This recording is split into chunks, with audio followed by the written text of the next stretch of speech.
Kiyev metrosida favqulodda vaziyat. Shahar ustida yangi Rossiya dronlari uchdi. Belgorod shahrida vaziyat keskinlashmoqda. PVO yana ishga tushdi. Shahar elektr va issiqliksiz qoldi. Ukraina dunyoning eng qudratli 20 ta armiyasi qatoriga kirdi. Netanyahu G'azo-Misr chegarasidagi Rafah o'tish punktini to'liq Isroil nazorati ostida ochishga qaror qildi.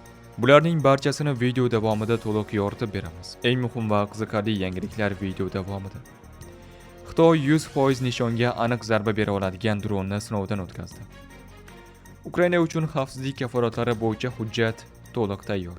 Fransiya Ukrainaga 500 kilometrgacha masofaga ucha oladigan bir nechta dronlarni sovg'a qildi. Rossiya qo'shinlari maxsus harbiy operatsiyani davom ettirmoqda va bir nechta yo'nalishda dushmanga og'ir zarbalar bermoqda.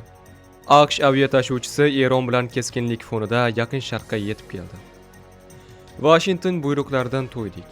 Venezuela muvaqqat prezidenti Delsi Rodriguezning keskin bayonoti. Aziz do'stlar, quyida shu haqda videoga like bosing va izohlarda fikrlaringizni yozib qoldiring. AQSh harbiy aviatsiyasi Eron bilan keskinlik kuchaygan sharoitda Yaqin Sharq hududiga aviatashuvchi samolyotni yetkazdi. Bu harakat Trump ma'muriyati tomonidan oldindan e'lon qilingan va har ehtimolga qarshi tayyorlanish sifatida tasniflangan. Avvalroq 22 yanvar kuni AQSh prezidenti Trump Tehronga qarab yirik flotning yo'lga qo'yilganini ma'lum qilgan edi. Bu chora ekspertlar fikricha, mintaqada xavfsizlikni ta'minlash va Eron bilan yuzaga kelishi mumkin bo'lgan harbiy mojarolarga javob berishga qaratilgan.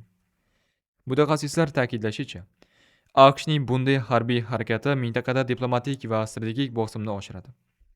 Shuningdek, Eron bilan kelgusidagi muzokaralar va harbiy harakatlarga ta'sir ko'rsatishi mumkin. Shahar aholisi va xalqaro hamjamiyat esa bu vaziyatni Yaqin Sharqda tinchlik va xavfsizlikni saqlash nuqtai nazaridan diqqat bilan kuzatmoqda. Venezuela muvaqqat prezidenti Delsi Rodriguez AQShning mamlakat ichki ishlariga aralashuvini keskin tanqid qildi va bu vaziyatni o'z mamlakatining suverenitetiga tahdid sifatida baholadi. Washingtonning Venezuela siyosatchilariga buyruq berishidan to'ydik.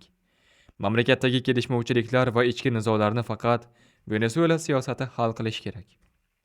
Respublikamiz mamlakatdagi fashizm va ekstremizm oqibatlariga qarshi kurashish uchun juda yuqori badal to'ladi, dedi Rodriguez.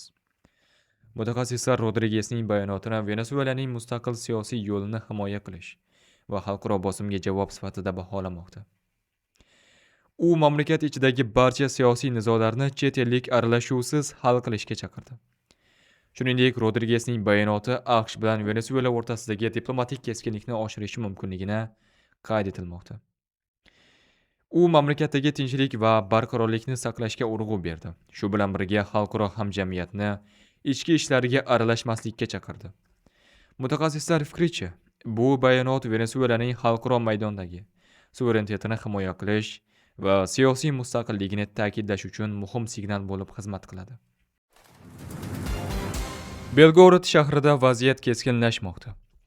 Belgorod shahrida kun davomida 6-marta havo hujumidan mudofaa tizimi PVO ishga tushdi. Ukraina qurolli kuchlarining zarbalari natijasida deyarli barcha TETS va transformator podstansiyalari ishlashni to'xtatgan. Shahar elektr va issiqlik bilan ta'minlanmayapti. Shaharliklar kvartiralarda issiqlik va yorug'lik yo'qligidan norozi.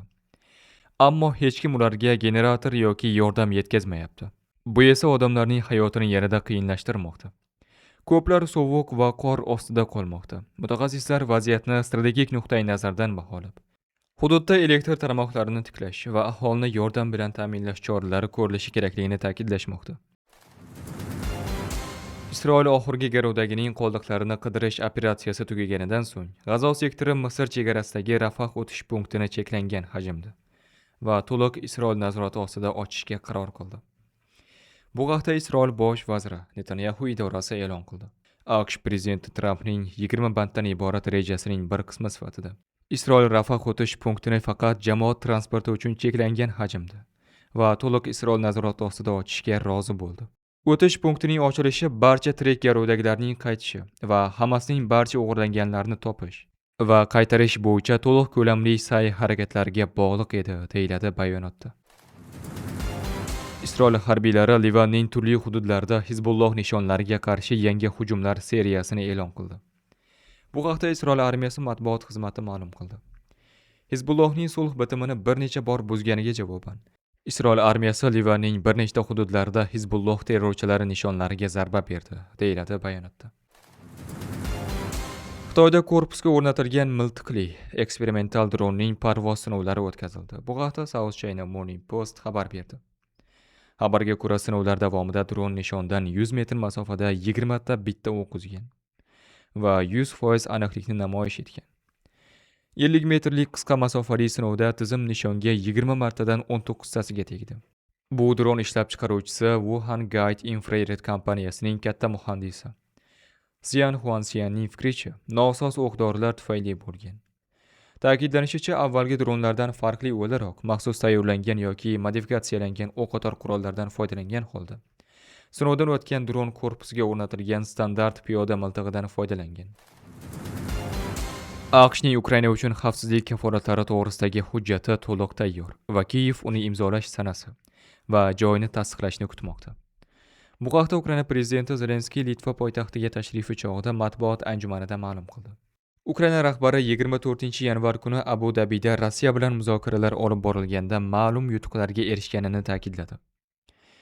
Biz uchun xavfsizlik kafolatlari birinchi navbatda Qo'shma Shtatlarning xavfsizlik kafolatlaridir. Hujjat 100% tayyor va biz sheriklarimizdan uni imzolash sanasi va joyi bo'yicha tasdiqni kutmoqdamiz, deb ta'kidladi Zelenskiy. U shuningdek imzolangandan so'ng hujjat ratifikatsiya qilish uchun AQSh Kongressi va Ukraina parlamentiga yuborilishini e'lon qildi.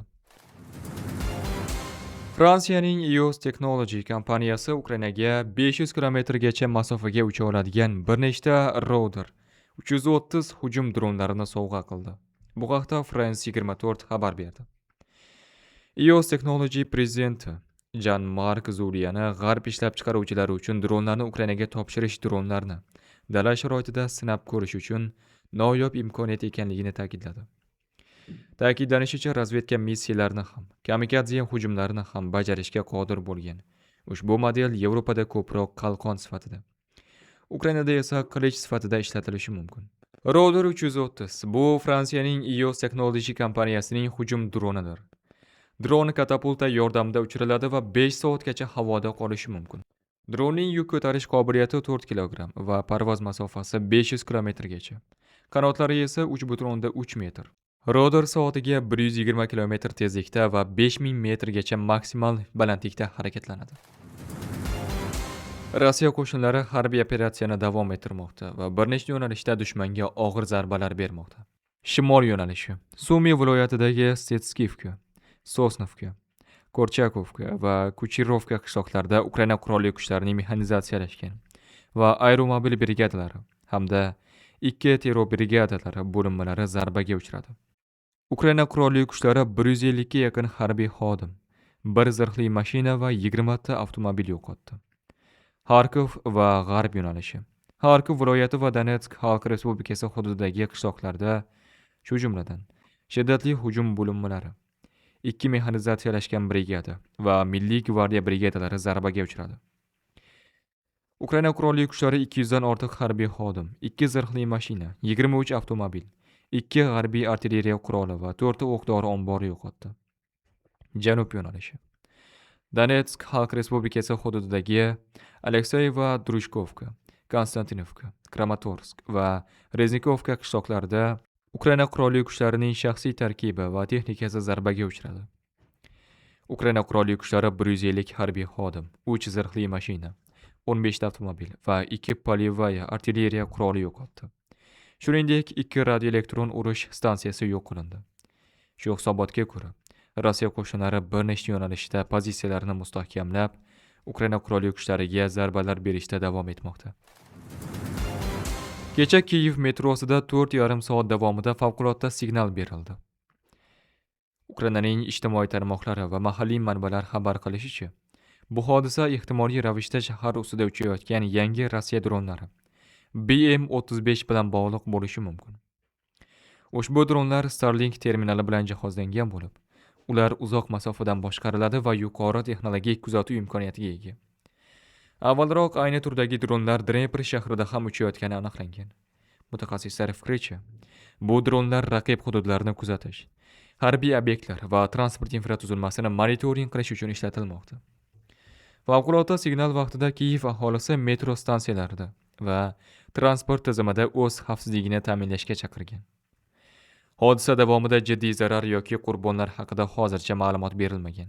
Shahar favqulodda vaziyatlar xizmatlari aholini xavfsiz joyda qolish va zarurat bo'lmaganda ko'chaga chiqmaslikka chaqirmoqda. Ukraina dunyoning eng qudratli 20 ta armiyasi qatoriga kirdi. Global Firepower reytingi. Reytingning ilk uchtaligidan AQSh, Rossiya va Xitoy joy oldi. Mutaxassislar baholash jarayonida faqat qo'shinlar soni yoki harbiy texnika miqdorini emas, balki mamlakatning iqtisodiy salohiyati, demografiyasi, logistika imkoniyatlari va mudofaa xarajatlarini ham hisobga olgan. Ukrainaning asosiy ustunliklari quyidagilar deb baholandi. Armiyaning keng ko'lamli va real jang tajribasiga egaligi. Shaxsiy tarkib va zaxiradagi harbiy xizmatchilar sonining ko'pligi. Uchuvchisiz uchish apparatlaridan, dronlardan faol va ommaviy foydalanish. Rivojlangan temir yo'l tarmog'i, ko'mir qazib chiqarish salohiyati. Mudofaa sohasiga ajratilayotgan moliyaviy mablag'larning yuqori darajada ekani. Shu bilan birga, reytingda Ukrainaning ayrim zaif tomonlari ham qayd etildi. Harbiy dengiz floti yetarli darajada rivojlanmagani. Harbiy aviatsiya yetishmasligi, yoqilg'i ta'minotida tashqi davlatlarga yuqori darajada bog'liq ekani. Mutaxassislar fikriga ko'ra, Ukraina armiyaning jangovar quvvati oxirgi yillarda sezilarli darajada oshgan bo'lib, u hozirda dunyo miqyosida eng salmoqli qurolli kuchlardan biri sifatida baholanmoqda.